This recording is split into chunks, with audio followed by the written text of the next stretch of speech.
3 and parent layer 3 to the controller. At frame 4, parent layer 4, frame 5, layer 5, and so on. I do it this way because with multiple layers, it's easy to lose track of which layer should be parented where on the timeline. Here, we can use the frame number of the timeline as a reference to ensure the proper layer is parented at the proper time. And the result is that your layers are spaced uniformly around the diameter of the carousel. I've used this technique with over 100 layers in a single composition, and it's really helped me keep things straight. And don't worry about the quick timing of the rotation. Once the layers are parented, we can easily adjust that. Now here at frame 16, our controller has completed one rotation, and the first layer has returned to its original position. Now move the first Y rotation keyframe to the start of our timeline. That will be frame number 0, and we'll pull the second keyframe to the end of our timeline. And now we can see our images are spaced perfectly uniform and rotating with the controller. And by adjusting the value and position of this second keyframe, we can make the carousel rotate clockwise or counterclockwise and as fast or as slowly as we want. Now that we've positioned our images, let's move our controller back up to the top of the stack. Let's return to the active camera view using one of my favorite shortcuts in After Effects, the Escape key. It toggles between the last two camera views that you've used, in this case, the active camera and the custom camera view. Now, let's go ahead and add a camera. Right-click and choose Create New Camera. This 35mm preset will work fine. Now we'll use the controller to position and orient our photo carousel in X, Y, and Z space as a single element. Hit P and Shift R to reveal the position and rotation parameters of the controller.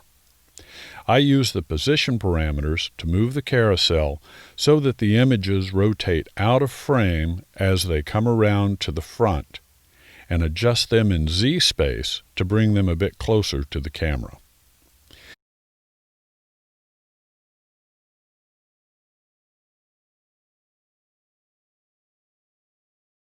The X and Z orientation parameters will let us put a little bit of tilt on the carousel so that we can get a better view of the animated images.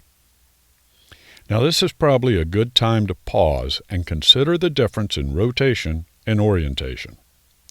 I think of rotation more as the parameter used to animate the object, and orientation as the means to orient the object. To see what I mean, let's delete our Y rotation keyframes and add a keyframe for Y orientation with a value of 0. Move forward 10 frames and change that value to 350. As you move from the first keyframe to the second, you might expect the Y orientation to start at 0 and increase to 350. However, that isn't the case, because orientation animates the object along the shortest possible path. Consequently, the carousel starts at 0 and rotates backward to the 350 value. There may be instances where you want to animate using orientation parameters, but for this project, we'll use Command-Z to undo the orientation keyframes and restore the keyframes on our Y rotation. And there you have your carousel. It's just that easy. But let's add a few elements to sweeten this up a bit.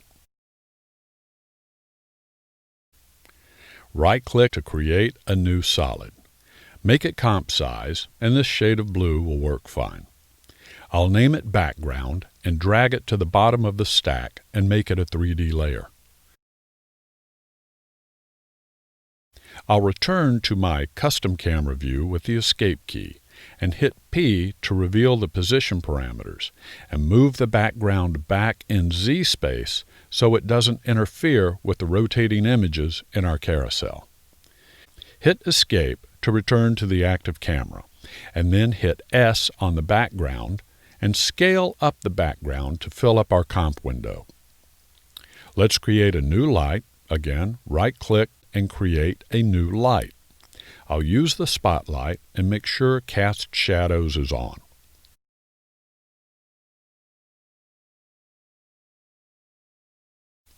Select the background and hit AA to reveal its material properties, and we see the default values are Cast Shadows off, and Accept Shadows and Accept Lights are on, and this is what we want for the background.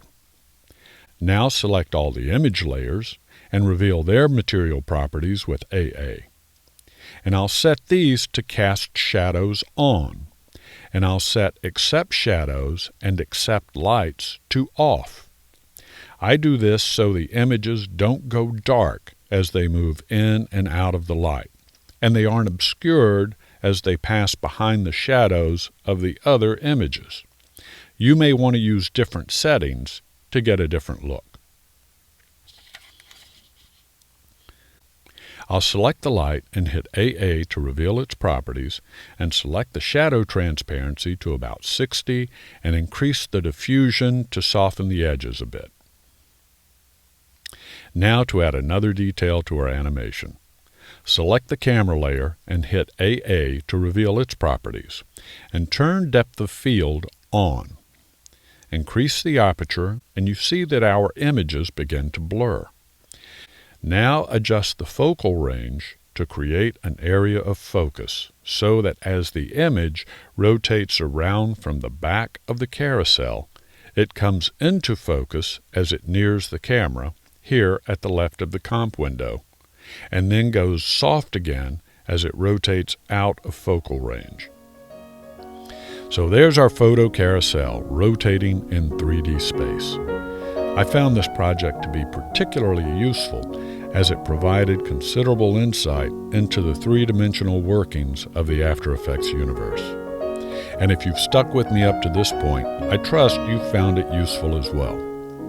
Thanks very much for your time and attention, and I hope you'll review the other tutorials posted here and join me for my next project, whatever that may be. If you have any suggestions in that regard or comments on what is posted here, I certainly will welcome and appreciate them. So until next time, this is Rob Mize, wishing you happy compositing.